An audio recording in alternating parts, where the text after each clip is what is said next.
मौजूद है, हमारे साथ अध्यक्ष मौजूद हैं अशोक गोयल देवरा जी। बात करते हैं सर, जब भी दिल्ली के अंदर रामलीलाओं का नाम लिया जाता है तो केशव रामलीला कमेटी का नाम टॉप 10 की रामलीला के अंदर जरूर लिया जाता है, या यूं कहें टॉप 3 की रामलीलाओं में जरूर शुमार होता है। सर, क्या खासियत है आपकी रामलीला की जो दिल्ली के अंदर इतनी सर्वविख्यात है आपकी रामलीला? देखिए, हम किसी रेस में नहीं फंसते हैं और हम भगवान श्री राम की लीला का मंचन केशव रामलीला कमेटी के माध्यम से पिछले 14 वर्षों से लगातार कर रहे हैं। और हमारा एक ही उद्देश्य है कि हमारी सनातन संस्कृति को मजबूत करना और भगवान श्री राम का चरित्र, भगवान श्री राम की मर्यादा और उनके जो आदर्श हैं वो जन जन तक पहुंचाना। और उसी को लेकर हम लगातार हमने 10 दिन की रामलीला को संपूर्ण रामलीला में कन्वर्ट किया, हाईटेक किया, एयर कंडीशन को वातानुकूलित किया और स्टेज के सेट को भी बड़ा आकर्षक बनाया, जिससे कि जो हमारी युवा पीढ़ी है वो ज़्यादा से ज़्यादा रामलीला देखने के लिए आए।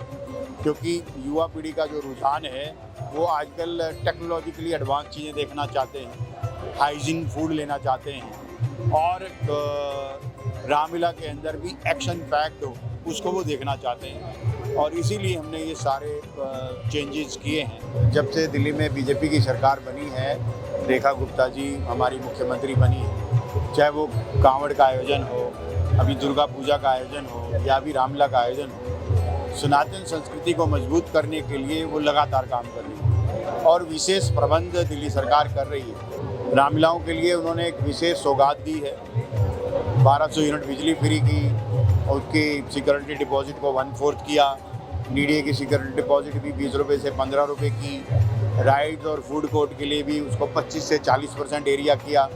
तो मैं कह सकता हूँ कि हर रामलीला समिति जो करीब 500 से ज़्यादा रामलीलाएँ दिल्ली में होती है वो सब मुख्यमंत्री का अभिनंदन कर रही है, क्योंकि सनातनी सरकार बनी है, सनातन धर्म को मजबूत कर रही है, संस्कृति को मजबूत कर रही है। तो मैं रेखा गुप्ता जी का सभी रामलीला कमेटियों की ओर से हम जो भगवान राम के जो आदर्श हैं वो हर घर में पहुँचे, विशेषकर जो हमारा युवा है उसके पास पहुँचे, इसलिए हम सब इतना हाईटेक हमने किया है और हर सुविधा यहाँ पर दी है ताकि लोग आसानी से आ सकें। हमने कन्हैया मित्तल जी जो कि भगवान राम के अनन्य भक्त हैं और लाखों लोग उनको सुनना चाहते हैं और उनको भी हमने बुलाया है। शिवानी कश्यप का डांडिया नवरात्रों में विशेष रूप से होता है।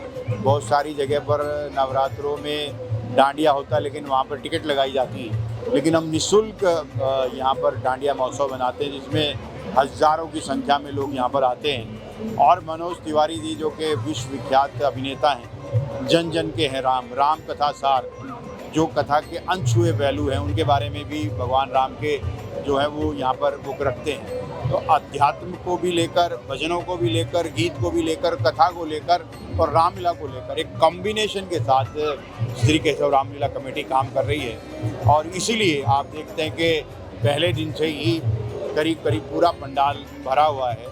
ये इसी कारण से है कि केशव रामलीला कमेटी अभिनव और नवाचार करती गई। जनता से विशेष प्यार मुझे हमेशा मिलता रहा है और मेरे लिए विधायक से ज़्यादा राम भक्त होना मेरे लिए गर्व की बात है। और भगवान राम की जिस पर कृपा होती है वो कुछ भी हो जाता है। तो इसलिए मेरे लिए भगवान राम की सेवा करना, उन्होंने मुझे मौका दिया है सेवा करने के लिए, तो मैं अपने आप को गौरवान्वित महसूस करता हूँ कि मुझे भगवान राम की सेवा करने का मौका मिला है।